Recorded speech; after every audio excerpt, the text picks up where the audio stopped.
സ്വർണ്ണവിലയിൽ വീണ്ടും മാറ്റം. ഗ്രാമിന് 120 രൂപ കൂടി 11,765 രൂപയായി. പവന് വില 94,120 രൂപയിലെത്തി. രാവിലെ ഗ്രാമിന് 300 രൂപ കൂടിയെങ്കിലും പിന്നീട് 180 രൂപ കുറഞ്ഞിരുന്നു. പ്രദീപ് ജോസഫ് ചേരുന്നുണ്ട് വിവരങ്ങൾ നൽകാൻ. പ്രദീപ്, ഒരു ദിവസം തന്നെ വലിയ ഏറ്റക്കുറച്ചിലുകൾ ഉണ്ടാവുകയാണ്.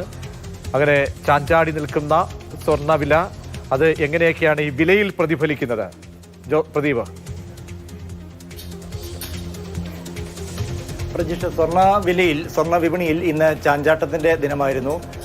രൂപയും ഡോളറും തമ്മിലുള്ള വിനിമയ നിരക്കിൽ മാറ്റം വരുന്നതനുസരിച്ചാണ് രണ്ടും മൂന്നും തവണ സ്വർണ്ണവിലയും പുതുക്കി നിശ്ചയിക്കുന്നത്. ഇന്ന് രാവിലെ വിപണി തുറന്നപ്പോൾ ഗ്രാമിന് 300 രൂപയുടെ വർധനമാണ് ഉണ്ടായിരുന്നത്. അതായത് പവന് 2,400 രൂപയുടെ വർധനവ്. എന്നാൽ ഒരു മണിയോടുകൂടി 150 രൂപ കുറഞ്ഞു. അവിടെ നിന്ന് വീണ്ടും 2 മണിക്ക് ശേഷം 120 രൂപ വർദ്ധിക്കുകയാണ് ചെയ്തത്. നിലവിലെ വില എന്ന് പറയുന്നത് ഗ്രാമിന് 11,765 രൂപയാണ്. അതായത് പവന് 94,120 രൂപയാണ്.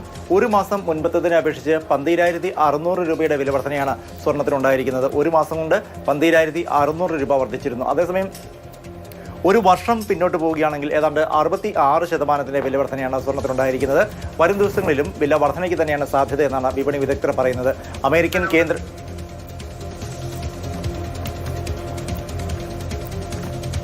പ്രദീപ്, തുടർന്നോളൂ. എന്തൊക്കെയാണ് ഇനി നമ്മൾ പ്രതീക്ഷിക്കേണ്ടത്? ഇതാണ് വിലയിലെ ഏറ്റക്കുറച്ചിലെങ്കിൽ വരും ദിവസങ്ങളിൽ ഈ ആഴ്ചയിൽ തന്നെ 1 ലക്ഷം വില കടന്നേക്കാം. അതാണ് പറയപ്പെടുന്നത് ഈ രംഗത്തെ വിദഗ്ധർ, അല്ലേ?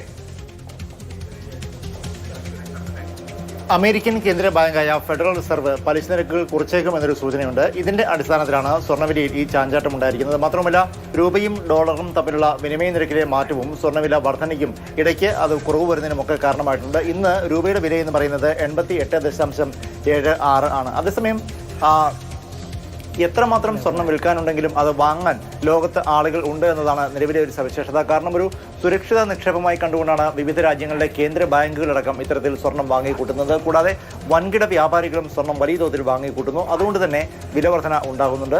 കൂടാതെ നേരത്തെ ചില ഭൗമരാഷ്ട്ര പ്രശ്നങ്ങൾ, യുദ്ധം പോലുള്ള സാഹചര്യങ്ങളൊക്കെയായിരുന്നു ഈ സ്വർണ്ണവില വർധനയ്ക്ക് പ്രധാന കാരണമായി ചൂണ്ടിക്കാട്ടിയിരുന്നത്. നിലവിൽ ഒരു സുരക്ഷിത നിക്ഷേപം എന്നതും ഈ അമേരിക്കൻ കേന്ദ്ര ബാങ്കിന്റെ പലിശ നിരക്കിൽ ഇളവുകൾ വന്നേക്കും എന്നുള്ള പ്രതീക്ഷയുമാണ് സ്വർണത്തിന് വില കൂടാൻ പ്രധാന കാരണം.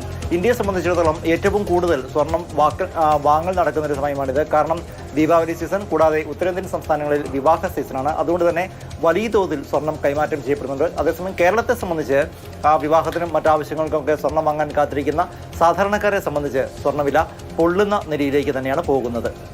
ശരി, പ്രദീപ് ജോസഫാണ് വിവരങ്ങൾ നൽകിയത്.